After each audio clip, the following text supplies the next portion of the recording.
महसूल मंत्री चंद्रशेखर बावनकुळे अतिशय उत्तम काम करतायत आणि त्यांचं कौतुक केल्याबद्दल संजय राऊतांचे मनापासून धन्यवाद. पण संजय राऊत महाविकास आघाडीचं सरकार असताना असा एकही मंत्री नव्हता की जे जनतेची कामं करतायत. आमचे सगळे मंत्री, आमचे प्रदेशाध्यक्ष रवींद्रजी चव्हाण सातत्यानं लोकांमध्ये असतात, जनतेची कामं करतायत. परंतु तुमच्याकडे असा एकही माणूस नाही की जी लोकांची कामं करतो, जनतेची कामं करतो. बावनकुळे साहेब मुख्यमंत्री होणार अशा भविष्यवाणी आता संजय राऊत सांगायला लागलेत. पण संजय राऊत एक लक्षात घ्या, भारतीय जनता पार्टी ही कार्यकर्त्यांची पार्टी आहे. तुमच्यासारखं घराणेशाही, तुमच्यासारखं उद्धवजी ठाकरे, आदित्य ठाकरे, मग आदित्य ठाकरे झाले की तेजस ठाकरे, असं भारतीय जनता पार्टीमध्ये ठरत नाही. आणि 2029 पर्यंत देवेंद्रजी फडणवीसच मुख्यमंत्री राहणार, हे संजय राऊतांनी लक्षात ठेवावं. बावनकुळे साहेबांचं कौतुक केल्याबद्दल संजय राऊतांचे मनापासून आभार. कारण असे मंत्री आमच्याकडे आहेत जी लोकांची कामं करतात. तुमच्याकडे मात्र असा एकही मंत्री नव्हता, हे तुम्ही एकदा तुमच्या वक्तव्यातनं सिद्ध केले. भारतामध्ये राष्ट्राध्यक्ष पद्धत येणार अशी एक नवी अफवा संजय राऊतांच्या माध्यमातून सोडवली जाते. संजय राऊत, तुम्ही देशाची चिंता करू नका. पंतप्रधान नरेंद्र मोदीजी हे देशाला पुढे घेऊन जातात. कुठेही भारताच्या संविधानामध्ये बदल होणार नाही. कुठेही भारतामध्ये राष्ट्राध्यक्ष पद्धत अवलंबली जाणार नाही. पंतप्रधान पद हे भारताचं सर्वोच्च पद आहे आणि या पदावर पंतप्रधान नरेंद्र मोदीजींना एकदा नाही, दोनदा नाही, तर तीनदा जनतेने निवडून दिले. 2029ला देखील मोदीजी पुन्हा पंतप्रधान होतील. तुम्ही राहुल गांधींना पंतप्रधान करण्याचं स्वप्न बघताय, परंतु मुंगेरी लाल के हसीन सपने कधीही पूर्ण होणार नाहीत, हे संजय राऊतांनी लक्षात घ्यावा. आणि राष्ट्राध्यक्ष पद्धत येणार, संविधान बदलणार, अमुक होणार, तमुक होणार, या अफवा पसरवण्याचे धंदे संजय राऊतांनी बंद करावेत. वन पार्टी वन इलेक्शन ही देशातली जनता ठरवते. देशातील जनता भारतीय जनता पार्टीच्या सोबत आहे. भारतीय जनता पार्टीला बहुसंख्यानं नागरिक मतदान देतात. तुमची पार्टी संपली, त्याकडे लक्ष द्या. काँग्रेस पार्टी संपत आली आहे. भारतीय जनता पार्टी का टिकून राहिली? कारण आम्ही सातत्यानं लोकांमध्ये असतो. आम्ही सातत्यानं लोकांची कामं करतो. जनतेची सेवा करणं हाच आमचा धंदा आहे. तुमच्यासारखं मेवा खाणं हा आमचा धंदा नाही. तुम्ही हिंदुत्व सोडलं, तुम्ही बाळासाहेब ठाकरे यांचे विचार सोडले, त्यामुळे तुमची पार्टी संपली. तर भारतीय जनता पार्टी ही जनतेच्या सोबत आहे, जनतेची कामं करते, हिंदुत्ववादाचा अजेंडा राबवते, विकासाची कामं करते. म्हणून भारतीय जनता पार्टीला लोक निवडून देतात. तुमचा पक्ष संपत आलाय, तुमच्या पक्षाचं अस्तित्व संपलंय, त्यामुळे तुम्ही भारतीय जनता पार्टीवर टीका करत असाल तर लक्षात घ्या, महाराष्ट्रातील जनता आणि देशातील जनता तुमची पार्टी आणखी किंचित आणि वंचित केल्याशिवाय राहणार नाही.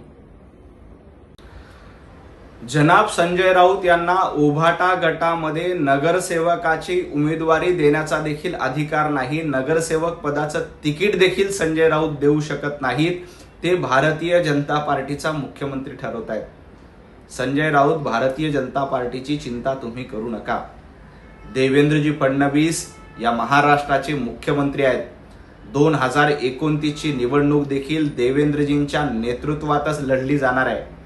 भारतीय जनता पार्टी काय करेल याचे निर्णय सांगण्यापेक्षा उभाटा गटामध्ये नेमकं काय होणार ते बघा. तुम्हाला साधं नगरसेवकाचं तिकीट ठरवता येत नाही. आदित्य ठाकरे तुम्हाला विचारत नाहीत. आदित्य ठाकरे तुम्हाला किंमत देत नाहीत. भास्कर जाधव तुम्हाला विचारत नाहीत. ते बघा. भारतीय जनता पार्टीचा निर्णय घेण्यासाठी आमचं केंद्रीय नेतृत्व, राज्याचं नेतृत्व सक्षम आहे. तुमच्यासारखं इतरांच्या सांगण्यावरून, राहुल गांधींच्या सांगण्यावरून उभाटा गट चालतो, तसं भारतीय जनता पार्टी इतरांच्या सांगण्यावरून चालत नाही. ही भारतीय जनता पार्टी कार्यकर्त्यांची पार्टी आहे. ही भारतीय जनता पार्टी नरेंद्र मोदीजींची पार्टी आहे, देवाभाऊंची पार्टी आहे. मुख्यमंत्री पद सोडा, तुम्हाला साधं नगरसेवक कोण करायचं हे ठरवता येत नाही, त्याकडे जास्त लक्ष द्या. महाराष्ट्रातून लुटलेले पैसे कुणाकडे आहेत हे जनतेला माहिती आहे. कोविडच्या काळामध्ये रोज 100 कोटी या हिशोबाने संजय राऊत तुम्ही तुमच्या पक्षाने आणि महाविकास आघाडीने 90,000 कोटी रुपये लुटले. त्या लुटीचं काय केलं याचा आधी हिशोब द्या. मिसिंग लिंकमध्ये कुठलाही गैरव्यवहार झाला नाही. तुमचा पक्ष मिसिंग झालाय, त्याच्याकडे लक्ष द्या. आज मोठ्या थाटामध्ये कनेक्टिव्ह लिंक, मिसिंग लिंक पुन्हा एकदा नागरिकांसाठी सुरू झालाय, त्याच्याकडे बघा.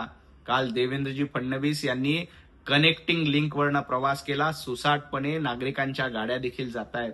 परंतु संजय राऊत तुमचा अजेंडा मिसिंग झालाय, तुमचा पक्ष मिसिंग झालाय. आता स्वतः संजय राऊत मिसिंग होण्याची वेळ आली आहे. अशी अवस्था उभाटाकाटामध्ये झाली आहे. पैसे घेऊन माणसं फोडता येत नाहीत, पैसे घेऊन नगरसेवक विकत घेता येत नाहीत. माणसं टिकवण्यासाठी प्रेम, आपुलकी लागते, पैसा लागत नाही. हे संजय राऊतांनी लक्षात ठेवावं. एक देश एक निवडणूक हा फक्त भारतीय जनता पार्टीचा अजेंडा नाही, तर 140 कोटी जनतेच्या मनातला अजेंडा आहे. आणि संविधानाची भाषा संजय राऊतांनी करू नये. ज्या काँग्रेसनं आणीबाणी लादली, संविधानाची हत्या केली, त्या काँग्रेसच्या मांडीला मांडी लावून तुम्ही बसलात. संविधानाची हत्या करणारे, महामानव डॉक्टर बाबासाहेब आंबेडकरांचा पराभव करणारे काँग्रेसचे लोक होते. हे संजय राऊत तुम्ही विसरलात. परंतु देशातली जनता विसरलेली नाही. संविधान बदलणार या फेक नरेटिव्हच्या माध्यमातून तुम्ही लोकसभा जिंकली आणि आता पुन्हा एकदा संविधान बदलणार अशी आरोळी ठोकतायत. परंतु या देशातील जनतेला माहित आहे, संविधानाचं रक्षण करण्याचं काम हे पंतप्रधान नरेंद्र मोदीजी, देवेंद्रजी फडणवीस आणि भारतीय जनता पार्टी करते. एक देश एक निवडणूक हा अजेंडा आमचा आहे, हा अजेंडा देशाचा आहे. आणि या अजेंडामुळे संजय राऊत तुमचं दुकान बंद होणार आहे. त्यामुळं 140 कोटी जनतेचा याला विरोध नाही, फक्त तुमच्यासारख्या दुकानदारांचा याला विरोध आहे. महामानव डॉक्टर बाबासाहेब आंबेडकर यांना अभिप्रेत असलेल्या घटनेनुसार 1 नेशन 1 इलेक्शन हा अजेंडा आम्ही पूर्ण करू. राम मंदिराच्या कथित घोटाळ्या प्रकरणी संजय राऊत रोज वायफळ बडबड करतायत. परंतु संजय राऊत एक लक्षात घ्या, काँग्रेसच्या सांगण्यावरून उद्धवजी ठाकरे राम मंदिराच्या प्राणप्रतिष्ठापना सोहळ्यासाठी गेले नव्हते. तुम्हाला राम मंदिरावर बोलण्याचा अधिकार आहे का? मंदिर वही बनाएंगे, तारीख नहीं बताएंगे असं म्हणून राम आंदोलनाची खिल्ली उडवणारे तुम्हाला रामाबद्दल बोलण्याचा अधिकार आहे का? राम मंदिरात जो काही कथित गैरव्यवहार झाला त्या प्रकरणामध्ये चौकशी सुरू आहे. कुणालाही सोडलं जाणार नाही. पै ना पै वसूल केली जाईल.